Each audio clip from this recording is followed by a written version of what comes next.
not consider.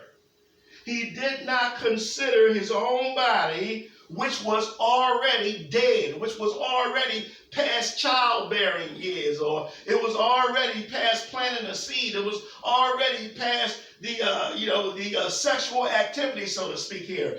And it said that he did not consider his own body. That word consider, it means to reckon. It means to count. In other words, when God told Abraham that you're going to be the father of many nations and you shall bear a seed and many nations shall come from you, Abraham did not look at the problem. He did not look at his body. He didn't count what was in front of him. He didn't count the problem into the equation. That's what it means. And he considered not.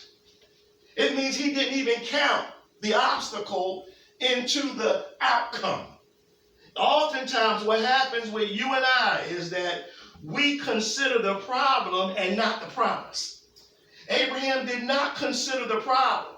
That's what it says here. And not being weak in faith. His faith was not weakened. Why? Because he didn't consider the problem. The problem was his body, his age. Abraham did not consider it. He didn't. That word consider is a accounting term. It means to reckon. It means to tally up. It means to add up, to make sure it all come out right. It means to count. Abraham didn't count the fact that he was old. He was past, having children age. And, what Abraham did was he focused on the promise and not the problem. And we need to understand that. If you're going to develop a faith that does not waver, you need to focus clearly on the promise and not the problem. Why? Because faith does not consider the facts. It only considers the promises. The truth, we need to understand that. Faith does not consider the facts.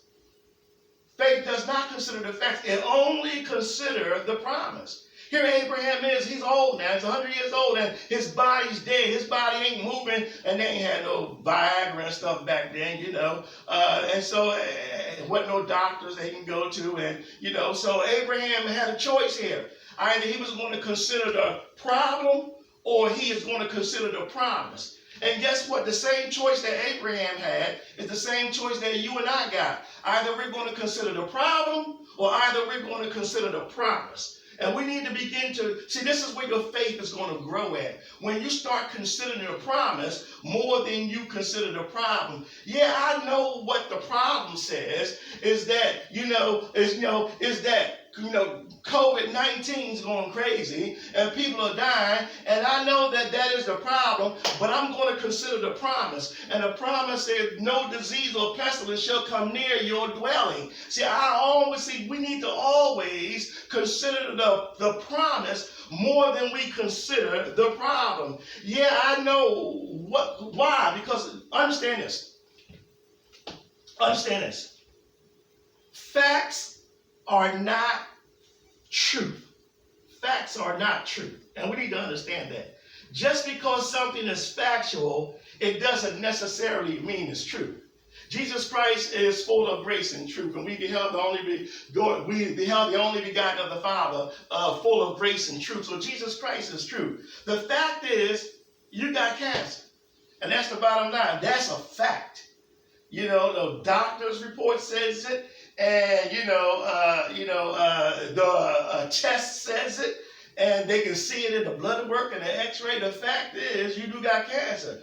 But the truth is that by his stripes you were healed. See, we got to always move from the facts to the truth. We got to always move from the problem to the promise. The fact is, you lost your job. That's a fact. You fired. You finito. You out of there.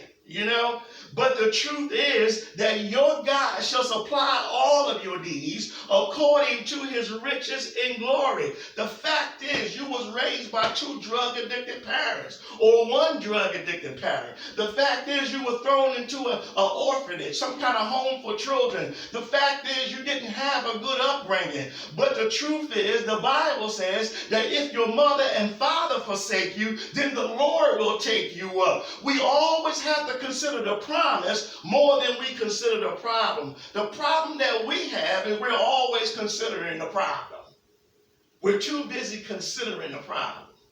And when we consider the problem, we reckon it into the final outcome. We tally it up into what's going to be. We add it up into the final outcome of how things, it's like somebody adding their books for the whole month. They tally everything up. Well, Abraham did not tally up his body in the outcome of him being the father of many nations. And I want to tell you, if you're going to demonstrate, if you're going to possess a faith that is unwavering, you have to consider the truth over facts, because every fact ain't truth. And I had to learn that along the way. Yeah, now, I'm not saying this, and I need to say this, that you ignore what the doctor tells you. But what I'm saying is, I hear what you're saying, Doc, and I believe what the x-rays say. But I'm going to consider the promise more than I'm going to consider what you're telling me. You know? Now, I'm going to do what I got to do, but what I got to do ain't based on what you say. It's based on the promises. Why? Because I've learned to always consider. Always consider. Abraham did this, and the Bible was given to us for inspiration as an example for us to learn from. And Abraham did this. He didn't even consider his own body already dead.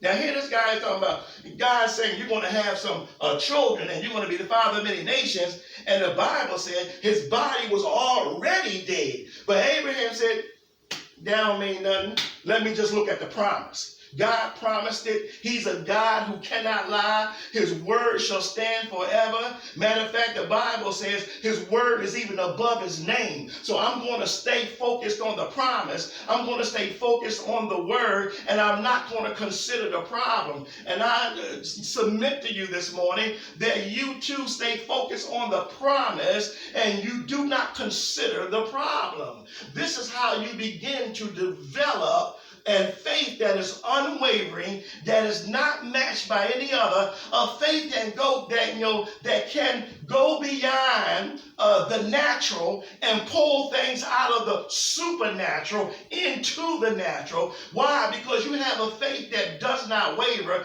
because it's not based in what man says, it's based in the promises of God. And heaven and earth will pass away, but guess what? His word shall stand what? Forever. If God said it, then guess what? That's it. And unwavering faith never considers the problem.